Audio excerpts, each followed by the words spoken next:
Assalamualaikum warahmatullahi wabarakatuh.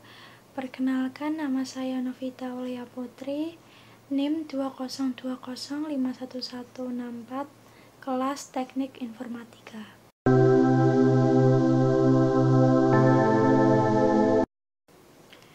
Alhamdulillahirabbil alamin. Wassalatu wassalamu ala asyrofil anbiya wal mursalin sayyidina wa maulana Muhammadin wa ala alihi wa sahbihi ajma'in, amma ba'du. Sebagai hamba Allah yang beriman, marilah kita panjatkan puji dan syukur kehadirat Allah SWT yang telah memberikan kekuatan, kesehatan lahir dan batin pada kita semua, sehingga saya dapat memenuhi tugas pendidikan agama Islam.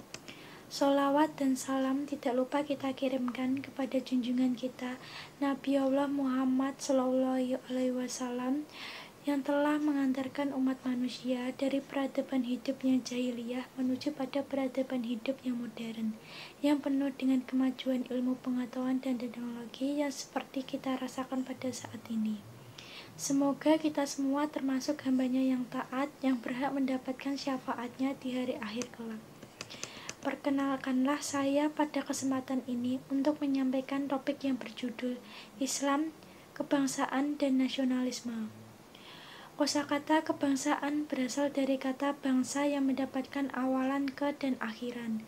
Dalam Kamus Umum Bahasa Indonesia, mengartikan bangsa sebagai kesatuan dari orang-orang yang sama atau bersamaan asal keturunan, bahasa, adat, dan sejarahnya yang di bawah pemerintahan sendiri.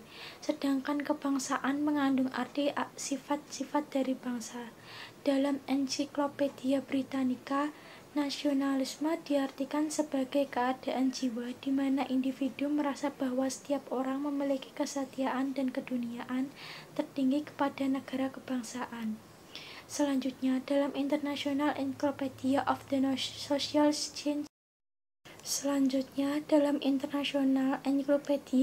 Social Sciences dikemukakan bahwa nasionalisme adalah suatu ikatan politik yang mengikat kesatuan masyarakat modern dan memberi pengasahan terhadap klaim atau kekuasaan.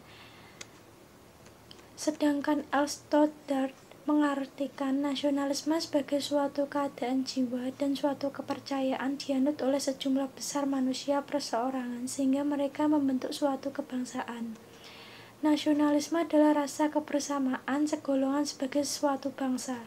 Dalam perkembangan selanjutnya, nasionalisme dapat dilihat dari perspektif antropologis, sosiologis, dan perspektif politik.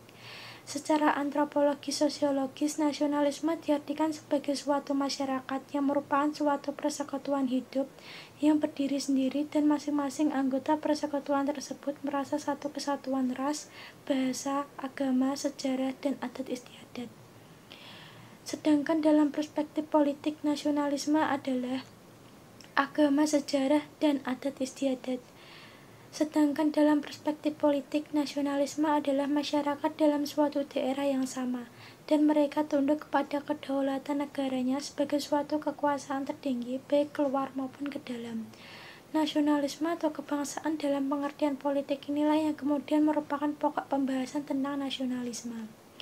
Kebangsaan atau nasionalisme selanjutnya mengandung arti sebagai sifat atau keadaan tertentu yang menyatukan sejumlah manusia seperti suku, bahasa, budaya, adat istiadat, pengalaman sejarah, persamaan nasib, dan cita-cita agar tercipta sebuah kehidupan yang rukun, damai, tentram, dan tolong-menolong.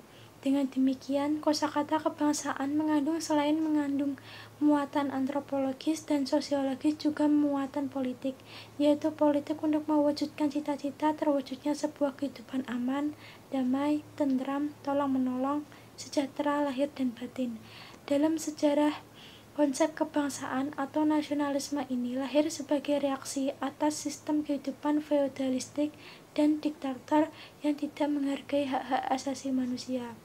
Kelahiran nasionalisme atau kebangsaan ini tak dapat dipisahkan dari pembicaraan tentang revolusi 3 industri yang muncul di Amerika Serikat, perluasan perdagangan di barat yang kemudian berpindah ke dunia timur setelah negara-negara di kawasan Timur Tengah dan Asia.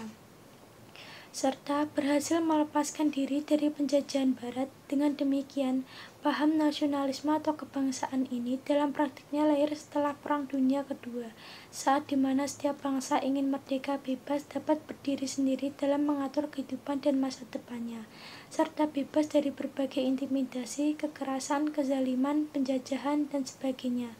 Dalam sejarah dunia Islam ditemukan fakta bahwa pada mulanya umat Islam hidup dalam sebuah sistem kekhalifahan yang dibangun berdasarkan suku atau kabilah. Kekhalifahan Bani Umayyah misalnya dinisbahkan kepada kabilah Bani Umayyah. Kekhalifahan Bani Abbasiyah dinisbahkan kepada kabilah Bani Abbas, dan kekhalifahan atau Kesultanan Utsmaniyah atau Turki Utsmani dinisbahkan kepada kabilah Utsmaniyah.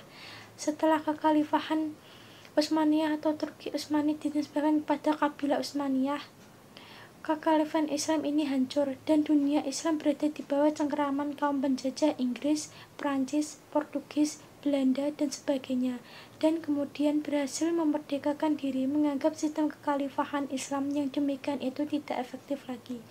Karena di samping sulitnya menjadi tokoh yang dapat mempersatukan dunia Islam, juga karena wilayah dunia Islam sangat luas dan kekuatan Eropa dan Barat sudah bangkit.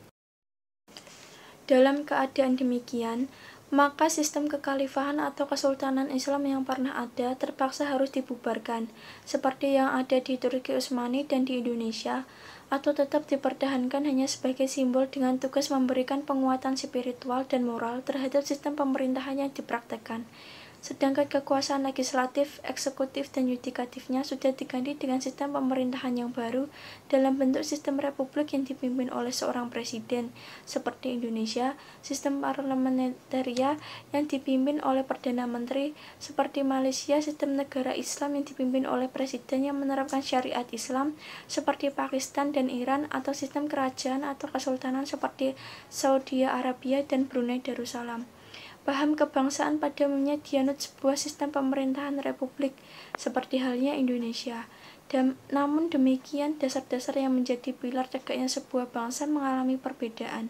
Wawasan kebangsaan di Indonesia tidak didasarkan pada perbedaan warna kulit, bahasa, agama, suku, atau hal-hal yang bersifat artifisial, melainkan didasarkan pada hal-hal yang bersifat fundamental, yaitu sikap pandangan perasaan perilaku atau kemauan yang tulus dan komitmen yang kuat untuk bergabung menjadi suatu bangsa yang rukun, damai, tolong-menolong, dan bersaudara dengan berdasarkan pada pilar-pilar kebangsaan, yakni Pancasila, Undang-Undang Dasar, Bhinneka Tunggal Ika, dan Negara Kesatuan Republik Indonesia. Pilar-pilar kebangsaan ini dihasilkan melalui sebuah hasil renungan yang mendalam terhadap karakter bangsa Indonesia yang pluralistik dan heterogenistik, baik dari segi teknis, bahasa daerah, budaya, adat istiadat, agama, dan lain sebagainya. Pilar-pilar ini pada mulanya berada dalam perdebatan yang sengit di antara para tokoh karena perdebatan latar belakang kepentingan politik, agama, dan lainnya. Namun pada akhirnya pilar-pilar tersebut dapat diterima dan telah berhasil membawa bangsa Indonesia pada kemajuan seperti yang ada sekarang, yang secara umum jauh lebih baik keadaannya dibandingkan dengan bangsa-bangsa lain, khususnya di kawasan Timur Tengah yang selalu dilanda konflik, perpecahan, dan peperangan yang menelan korban nyawa, harta benda, dan sebagainya. Bangsa-bangsa di 4 dunia saat ini banyak yang iri menyaksikan keadaan masyarakat Indonesia yang rukun, aman, dan damai. Dalam perkembangan selanjutnya, wawasan kebangsaan atau nasionalisme yang berwawasan tauhid dan kemanusiaan serta berbeda dengan nasionalisme barat itu semakin diterima oleh masyarakat Indonesia. Dalam hubungan ini terdapat sejumlah pendekatan yang dapat digunakan untuk melihat hubungan Islam dalam kebangsaan, yaitu pendekatan normatif keagamaan Islam, pendekatan historis keindonesiaan, pendekatan psikologis, dan pendekatan pragmatis. Ketiga macam pendekatan ini selengkapnya dapat dikemukakan sebagai berikut. Pertama, wawasan kebangsaan adalah suatu pandangan yang mempengaruhi sikap pada setiap penduduk bagi sebuah negara untuk menyatakan tekad, keinginan, dan komitmen yang kuat untuk menyatakan diri sebagai bagian dari suatu masyarakat, sebuah bangsa yang rela untuk patuh dan tunduk kepada kesepakatan bersama yang dapat menjadi perangkat bangsa yang bersangkutan, yakni untuk hidup dalam sebuah negara secara rukun, damai, tolong-menolong, dan kasih sayang atas dasar kemanusiaan. Kedua, sebagaimana halnya paham demokrasi dan lainnya yang datang dari Barat, paham nasionalisme pada mulanya ditolak oleh masyarakat Indonesia melalui para tokoh, pemimpin Islam, dan pemimpin nasional lainnya. Karena paham nasionalisme itu merupakan produk dari Barat yang mengandung unsur-unsur negatif seperti individualisme, demokrasi liberal, kapitalisme, imperialisme, chauvinisme, sempit, dan liberal. Namun setelah melalui perdebatan sengit serta membandingkannya dengan paham nasionalisme timur yang disesuaikan dengan nilai-nilai budaya yang berkembang di Indonesia, maka akhirnya paham kebangsaan ini dapat diterima dan diterapkan di Indonesia. Ketiga, dalam konteks kebangsaan Indonesia, wawasan kebangsaan dan kemanusiaan berpandang luas, di samping mementingkan negara sendiri juga menghormati negara lain, tidak menjajah, mengintimidasi, dan sebagainya. Paham nasionalisme yang demikian itulah yang diterapkan di Indonesia yang dapat menjamin terwujudnya sebuah kehidupan yang rukun, aman, dan damai adalah kesetiaan untuk menerima, memahami, menghayati, mengamalkan, membela, dan menegakkan pilar-pilar kebangsaan, yaitu Pancasila, Undang-Undang Dasar, Bhinneka Tunggal Ika, dan Negara Kesatuan Republik Indonesia. Keempat, secara normatif, historis, psikologis, dan pragmatis, ajaran Islam sangat mendukung bagi tegaknya pilar-pilar kebangsaan tersebut dan sekaligus memerintahkan untuk mengamalkannya. Secara normatif, pilar-pilar kebangsaan tersebut sesuai dengan ajaran Islam sebagaimana yang terkandung di dalam Al-Quran dan Al-Hadis. Secara historis, para tokoh dan 9 pemimpin Islam terlibat dan berkontribusi dalam merumuskan, menegakkan, dan memasyarakatkan pilar-pilar kebangsaan Indonesia tersebut. Sikap para tokoh dan pemimpin Islam ini juga sejalan dengan yang dicontohkan Nabi Muhammad SAW yang berhasil mendirikan negara di Madinah yang berdasarkan pada Piagam Madinah. Substansi pilar-pilar kebangsaan Indonesia sejalan dengan substansi yang terdapat dalam 47 pasal yang terdapat dalam Piagam Madinah. Secara psikologis, manusia ditakdirkan oleh Allah Subhanahu wa Ta'ala sebagai makhluk yang membutuhkan bantuan orang lain dan hidup dalam sebuah masyarakat yang berbangsa dan bernegara. Sedangkan secara pragmatif, adanya wawasan kebangsaan tersebut menjadi jaminan bagi terwujudnya sebuah kehidupan yang aman dan damai. Dan kehidupan yang aman dan damai ini dibutuhkan bagi pemahaman, penghayatan, dan pengalaman ajaran Islam. Demikian ceramah agama yang dapat saya sampaikan pada kesempatan ini. Semoga dapat bermanfaat bagi kita semua dan dapat kita aplikasikan dalam kehidupan sehari-hari.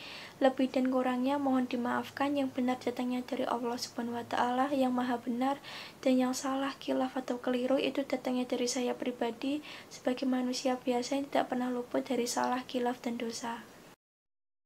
Akhirul kalam, subhanaka Allahumma wa bihamdika asyhadu an la ilaha illa anta astaghfiruka wa atubu ilaik. Wassalamualaikum warahmatullahi wabarakatuh.